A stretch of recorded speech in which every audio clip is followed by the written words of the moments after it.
Dr. Giselle Martin is uber talented. She is a doctorate in public health and preventive medicine. She is an exercise physiologist, a nutrition coach, an obesity expert, and the author of a vegan cookbook. She's a population science researcher and currently works at the University of Texas Southwestern Medical Center in Dallas.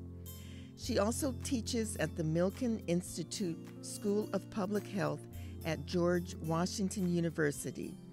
Dr. Jazzy Fit, as she is known by some, at one time struggled with weight and suffered personal loss with illness and divorce. She states, "Through these experiences, I recognize the power of Christ when it comes to breaking strongholds and behavior change, and use this as a framework for my coaching practice."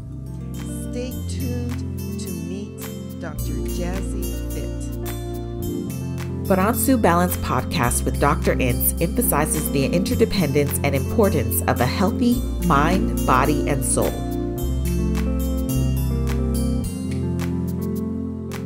Hello, welcome, Dr. Giselle Martin, to another episode of Baransu Balance Podcast. So, I am so excited. A plant-based soul food cookbook. You wrote a plant-based soul food cookbook. That alone is cause for celebration. But since we have a limited time, I'm going to go ahead and start off with some questions. So what role does nutrition play in mental health? Where do we even start with that? Because your food literally makes up every single cell and molecule in your body. So essentially, I like to articulate it this way. If you think about your brain as a super expensive car, if you have a high quality car, more than likely you're going to put premium fuel in there. You have to, right? Otherwise, it's not going to function correctly. So eating high quality foods is the equivalent to that premium fuel. And this high quality food is going to have your vitamins, your minerals, antioxidants, all of these things that are actually going to work together to reduce oxidative stress. And I really want to talk about that because oxidative stress is one of the main contributors to waste and free radicals and all these other things in the body that actually damage cells. And over time, it actually is one of the main contributors to chronic illnesses, which are the main contributors and causes of death in Western societies. So it starts with what we eat. So, you think about from your brain, you asked specifically about the brain, serotonin is one of the neurotransmitters that actually helps to regulate our sleep and our appetite and mediate our mood and to reduce and inhibit pain when we experience it. And this is really important because about 95% of our serotonin is actually produced in our gut, in our gastrointestinal tract.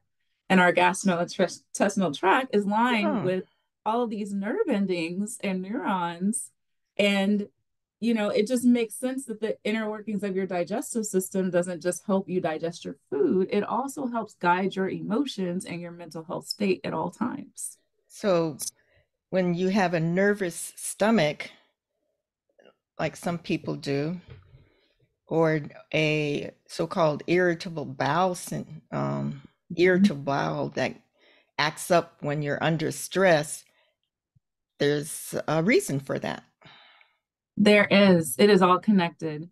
And it is even deeper than that. I'm not going to really go down this rabbit hole, but there's something called the enteric nervous system that is also in our gut lining.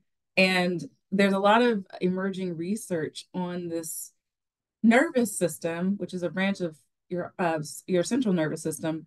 But your gut lining, your gut health is so important. And this particular nervous system is said to be more in line with your spiritual relationship as well. So like it senses things in our outer environment. And a couple of researchers, even though some of them are not religious, they were saying that, it could make sense how, for our case as Christians, the Holy Spirit speaks to people. And yeah, a lot of people will say, I had a gut instinct. I felt it in my gut, those types of things. And so that is also influenced by our food. So there's a lot of emerging research tying all of this stuff together because health is, I mean, there's 12 domains of health. So it's not just our physical health, but everything is tied together. Okay, so the title of your book was or is what is the title? Keto-ish cookbook. Yes, the Keto-ish cookbook. And I chose that name. It kind of just became an accident talking to some of my clients and my patients, because so many of them would come to me like, oh, I want to try keto. Let's do keto. Is this keto? Can we do that? And so it's like, well, this is keto-ish. We're using keto principles. However, strict, hard, fast keto, I am not an avid supporter of it for many reasons. So the diet that you're talking about, that I'm interested in is the plant-based part. So Mhm. why is protein important in our diet? We, and I discussed this briefly with another guest, a bodybuilder, and I'm a physician, a medical doctor, and it's hard for me to understand why eating protein helps you build muscle. Can you go over that, Dr. Giselle Martin? Oh, okay. I'm going to try to make this as simple as possible. So, first, there has to be a balance of all three macros, right? So, between fats, our carbohydrates, and our protein. So, high level, your carbohydrates are absolutely essential to your diet. They are necessary. Your central nervous system, your brain stem, all of that, it needs carbohydrates. So these diets that have no carbs, low carbs, yeah, there's no reason why people feel terrible because your brain can't function properly. So you want to have those balances. And then the fats, your fats are what's going to help rebuild and uh, well, it's going to be really good for satiety, but it's also really good for hormone balance. And so, especially for women as they get older, you can't omit the healthy fats. So we can go into that a whole other section another of time. As far as protein, the third macronutrient, the protein is going to be really critical for rebuilding and repairing your body's tissues, and that includes muscles. Um, so there should be a breakdown and a breakdown of the macronutrients depending on your goals. So someone who is a bodybuilder will probably have a more substantial amount of protein that they take. But on average, protein wise, people should aim to have 2.2, excuse me, 1 gram of, well, actually, depending on your goals, is 0.8 to 1 gram of protein per kilogram of body weight. That's 2.2 pounds for those of us who don't use that system, the imperial system. 2.2 pounds is 1 kilogram. And so you just do the math and figure out what you need to do. So basically, for a 150-pound woman, that translates roughly to 55 grams of protein that she needs to consume in a day. So you do the math So, so according to how what you how would you get that 55 grams of protein from a vegetarian diet, divided great. up into 3 times and incorporating that period of fasting that you recommended? Absolutely. And so bringing the fasting part of it into it can be very tricky. So I always advise people to first figure out what you're going to eat, figure out your diet, figure out how to get your macros in check first. That is That's that, because some people get so caught up on the fasting part of it, they Oh, don't end up eating oh, enough. okay. I'm sorry, Giselle. I jumped in with the fasting because I noticed that was part of your book. But from what I understand, your definition of fasting is not eating for a day or two or three. You're talking about a period of time during the day. Mhm. So I've always been taught that it's important to give your gut a rest and to, space out the meals at least 5 hours without snacks in between, which is, in the past, our dietitians would tell us, especially the diabetics, you need your snacks, you need your snacks. Mhm. But so what is your definition of fasting?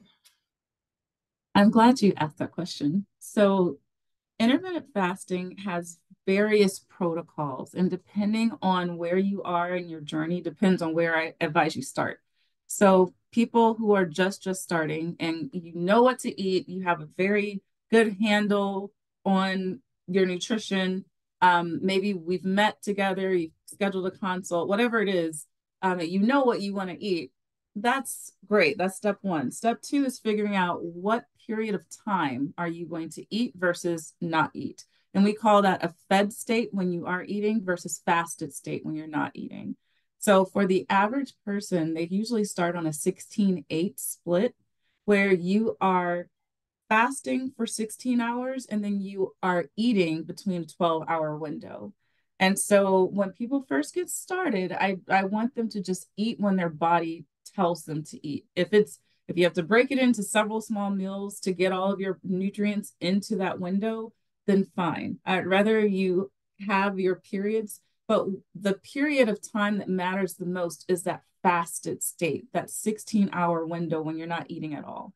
That's the no snacking, no sodas, no chips, no boredom eating, any of those things.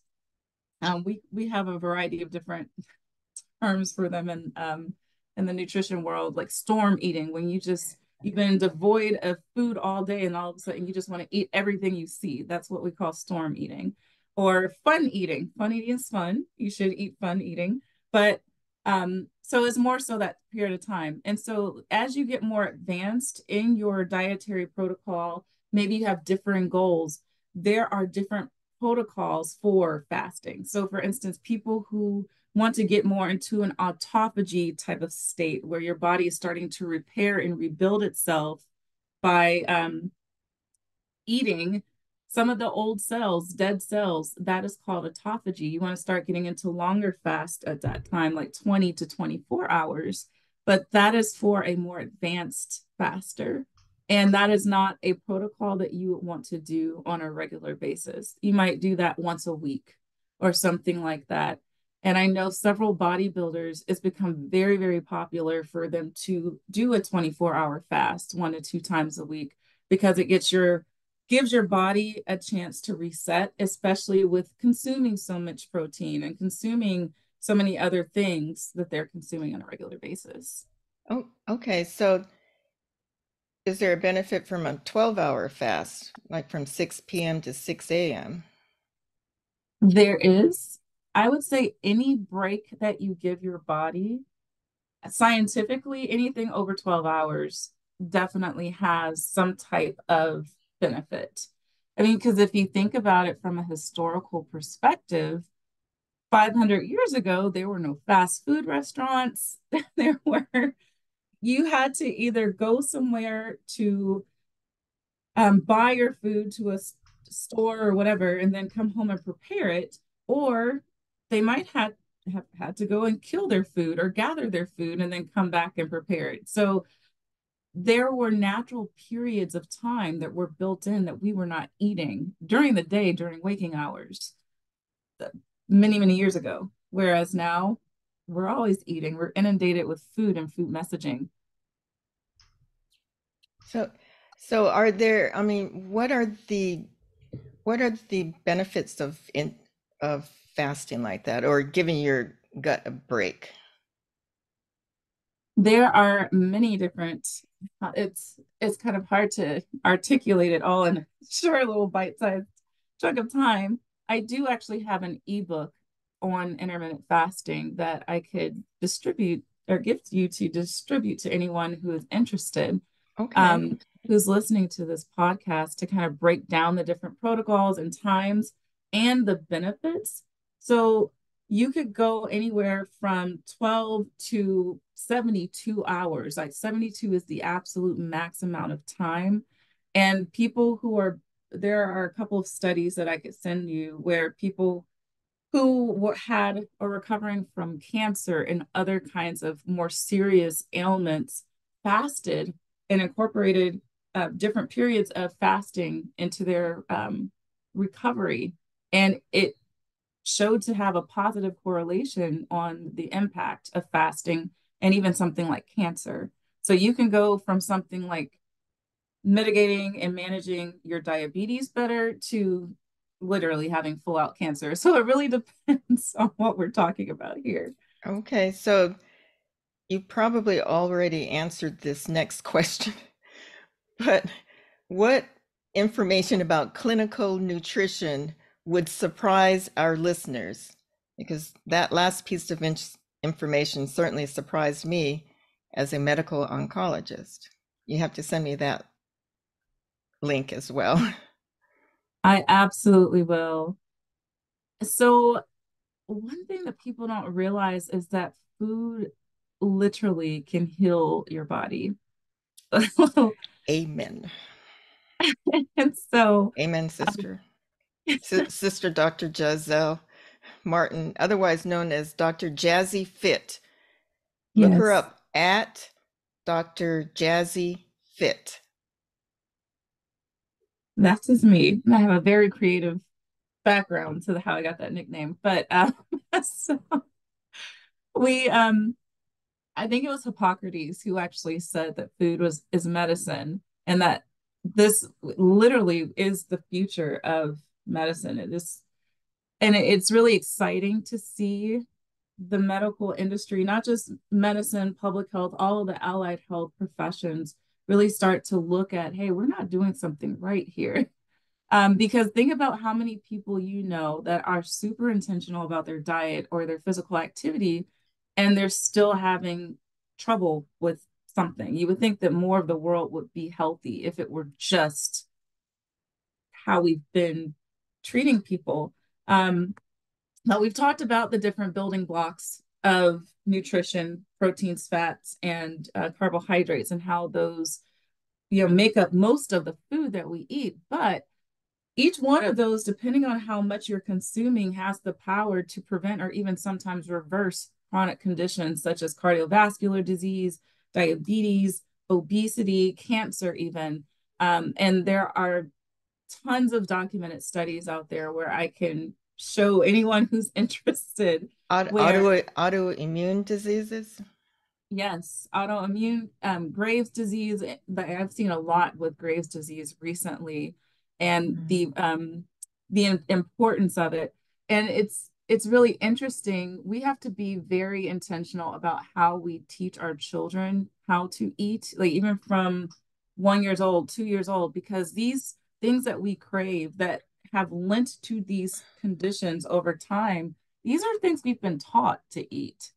Our bodies The don't naturally crave. refined foods in our diet, the foods where you look at the label and there's less than 1 gram of fiber. Yes. Does that Yes, even make sense?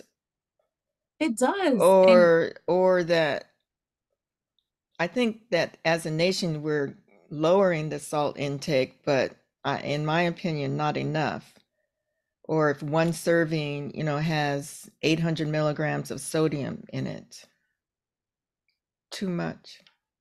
it is too much. With the sodium, I would also say the sugar. And so we need to Mhm. be aware of what food labels mean, because sometimes people will see, oh, it says fat free. Well, they reduce the fat, but They they have increase. increased all the sugar to compensate for the taste. And Mhm. so, you have to be careful. And like Dr. Ince mentioned, looking at that nutrition label, if the first four ingredients are not whole foods, meaning that they came from the ground or they had a parent. I know it sounds terrible to say, but had a parent, then that is not something you want to consume because that is a very highly processed. Okay. So I'm sorry, you were talking about the 1 to 3 year olds. Very important topic in my life since I have a 3-year-old granddaughter. Yes, well, we have to teach her how to eat well, teach her how Hmm. to prepare food properly.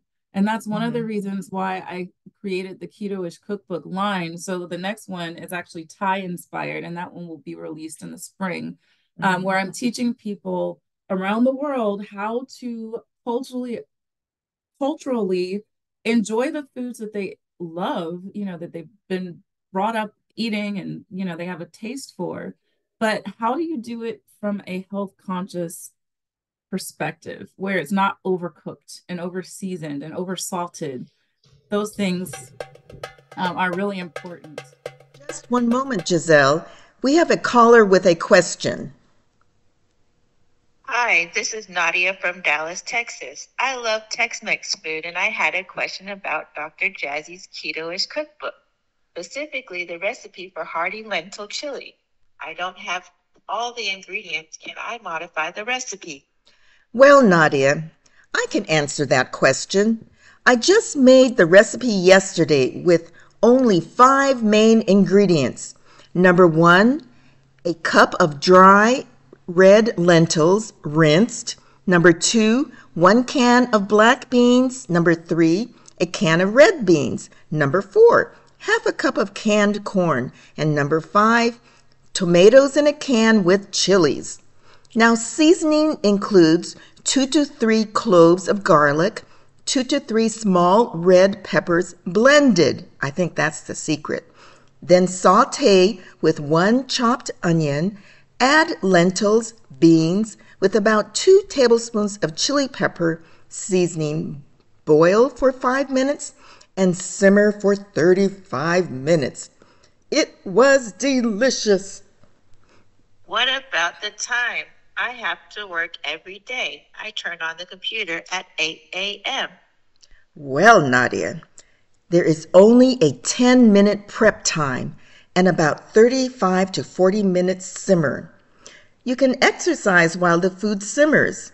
So one option would be to get up about 1 hour earlier, meditate, cook, and exercise. Does that seem possible? Yes. Okay, well, good for the mind, body, soul, and pocketbook. Good for married people, single people, parents. Thank you, Nadia, for your call and interest. Well, back to our podcast with Dr. Giselle Martin, aka Dr. Jazzy Fit. And so, and I do want to say that one of the things that I would want the listeners to know that we have the power to prevent about 80% of chronic conditions and diseases through our lifestyle habits, primarily our food. Wow. 80%. Think about Wow. 80% of the people suffering from a chronic illness. If we Mm. can prevent 80%, that And that's is. that's mind-boggling. And as you said, there's not a lot of money nowadays in prevention. And Mhm. so the pharmaceutical companies are not pouring millions and billions of dollars into something that could potentially prevent 80% of our problems. So I really thank you for your contributions at the university level and at the federal level and everything that you're doing. So the last question, we talked a lot about nutrition, or we talked some about nutrition. I'd like to end with the question is, how do you, Dr. Jazzy Fit, incorporate exercise into your busy schedule? Or how should we, or how, it just tips on how we can do that. That is a great question. And some people might not like my answer, but that's okay. I personally get up early. I wake up at 4:30 every morning. And I know for some people, they hear that number and they're like, oh my goodness, why? 4:30 might not be your time, but I'll tell you why I chose that time and why I work with my clients to help them find the appropriate time. For me, I realized that I was spending so much of my time giving to other people, so much so that at the end of the day, I was so exhausted and had no juice left for myself. I like going to the gym, all of the things. I felt like I was always on fumes. And I started reading different things about, I do a lot of research on people who I really admire and what made them successful. What are their mindsets and all these different things. And most of these people, one of the things that they had in common is they all got up very early. And it was very intentional. They got up early to prepare their mind, but they also got up to move their body. And I know people have heard of fasted cardio before. I'm not necessarily saying you need to get up and run a mile. That's not that's not it. But it's something about getting into a very meditative state at the end of my fasting window. Um, and it's also there's so many different reasons, but the world is quiet. I wake up at 4:30 and I can feel the stillness in just life. It allows me time to gather my thoughts. I have worship first thing in the morning. There are no distractions. I don't have to tell anybody no, not yet, nothing. There's no competition for my time. And so my advice to anyone listening is to, number one, figure out what are your priorities. Number one, it is what matters most when you get up first thing in the morning. I'm a very big advocate for waking up and doing it first thing in the morning. It depends on people's schedule, obviously, but find your priority and figure out how to make you a necessity in your day. It is not optional that you take care of yourself. Preventive medicine means that you have to be intentional about it. You can't just, oh, well, maybe one day, maybe I'll get to it. Maybe I'll get a workout in. You can't leave this to chance. And I got tired of leaving it to chance. So I really thank you for that. I really thank you for that insight and tip about taking care of yourself even before you take care of everyone else and all of your priorities. And sometimes it does require getting up in the stillness of the morning after a good, hopefully 7 or 8 hours sleep, right? absolutely. Okay. Means you All have to right. go to bed on time too. All right. Well, thank you so much, Dr. Jazzy Fit, Dr. Giselle Martin. I love both of your names, and it's been quite an honor. And I pray that God will continue to order your steps and allow you to be an influence worldwide. Thank you, Dr. Entz. Okay. My All pleasure. right. Bye. The mind and gut are physically connected by a network of nerves. The brain and gut are literally tied together. A healthy gut is important for mental health. Treat your gut and body with respect and feed it natural, wholesome ingredients.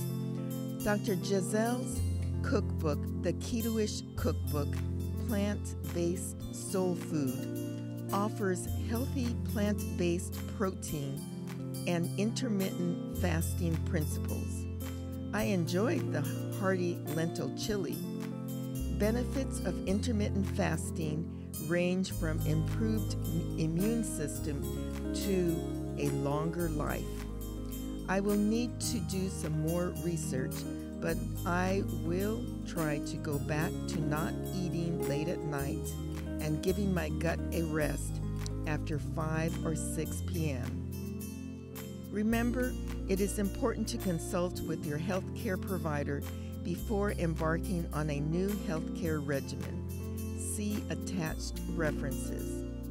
This is Dr. Christine Entz wishing you a balanced mind, body, and soul.